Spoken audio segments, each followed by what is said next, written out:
Well, 13, you got to see what happens in front of you. Usually there's guys that slide, but there's some holes we need to fill, and we need bigs, and we need a point guard, and we need a wing player. So probably just take the best player available. Well, we got some options to do some things, but you never really know until it gets up close to the draft. But we're talking to a lot of people, and we'll have some opportunities to do some different things. And obviously, if you can get 2 players in the draft that you think can help you have to look at that. But right now, there's a lot of things we're mulling over. This is a funny draft because nobody knows a lot about what's happening. With Rubio, don't know his situation. You see some players pull out of some workouts in different for different teams, so it's a little different than most drafts. So you hear some players don't want to go certain places, so it could shake up the draft a little bit. And at 13, you might be sitting there thinking you'll have an opportunity to get one of these players, and they come right to you. Well, sometimes that can be a distraction, but I think with this personality, I think he'll be fine. Very talented player that we got our eye on. There's no question about it. Like how he played last year, he had a great first half, and they were ranked #1, and he was really the main reason they were. So I think Jeff, with his focus and the way he plays the game, I think he'd be a nice fit here. Well, I know how the European games played and how they practice. They practice harder over there than they do here. They have 2 games a week, and they go through double sessions every day, all through the weekend. And so I'm sure he learned a lot, and I'm sure he's ready for about anything anybody throws at him. The coaching's tough over there. I'm sure he went over there thinking he's going to get the ball handed to him and he's going to be able to do what he wants. But from the conversations I had with him, he learned a lot, and he improved, and he knows what he's going to do to get better because he played against men. Well, really, the bigs are Mullins, Blair, and Hansborough. All 3 are very talented. Mullins just had 1 year in school. The other 2 guys, obviously Hansborough went 4 years, and Blair went 2. Very capable of playing in this league. They'll be impact players, them too. Mullins might take a little bit longer, but they're going to help any team they go to right away. Well, he's 6'6 and a half, 6'6 3/4, but he got a 7'3" wingspan, which really helps. He's able to create space down low. Now, he's played against great competition. He played against Beat, which is 7'3", and held his own pretty well. We have concerns on the defensive end on a lot of these guys, but we know over time they'll get better. I think Blair is the type of player that is going to be able to help anyone he goes to. No, I won't throw us off because there's going to be 4 guys that's going to be at 13. 3 out of 4 will be there. I can guarantee you that.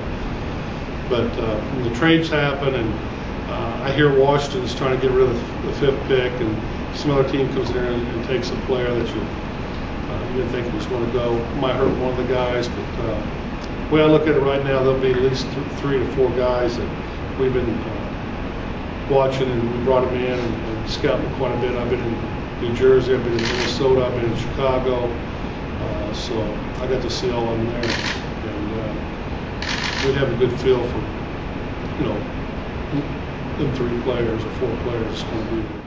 Well, I'd like to have the 5th pick, I know that.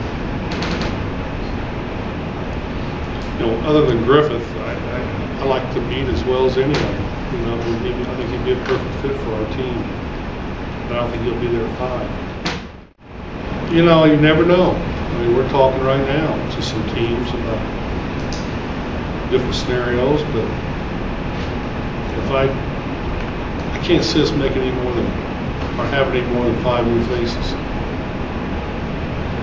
So whatever that means, we'll be 7 this year, but it could be up to 5. He's feeling great. I mean, he has no pain, but he hasn't really got out there and started running yet. I've always looked at it. Mike's going to be able to cover how long it takes. Obviously, for us, it'd be great news if we knew he could start the season. But when guys are injured, I sort of just put them on the side and continue to do business. And if we choose a guy who plays the same position as Mike, it really don't mean that much. It's just that we didn't think he was going to be here when we started. But Mike is feeling great, and timetable, we don't put that on players. He had a major surgery, and he's working his way back. Well, if you like speed, there's a lot of speed. There's guys that can score. I just talked about Rayner.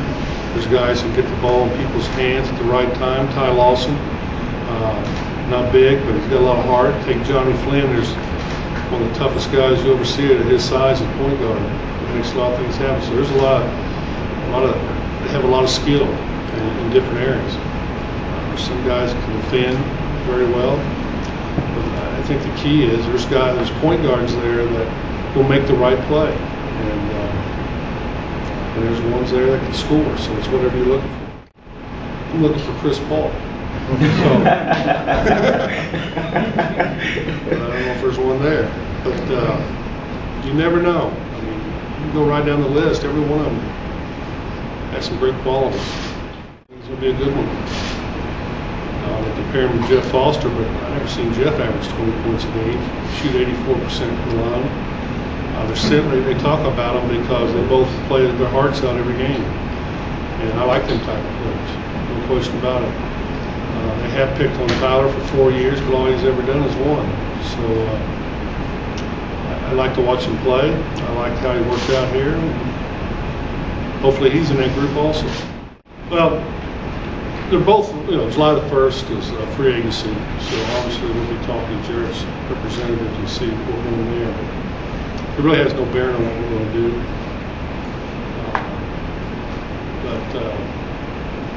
If we get Jarrett back, obviously we would want to probably not take a point guard in draft. But there's some options out there. Now, if a couple of the point guards fell to 13 that we really like, maybe Jarrett's not an option for us. But we always keep all of our options open to see which direction we're going to go.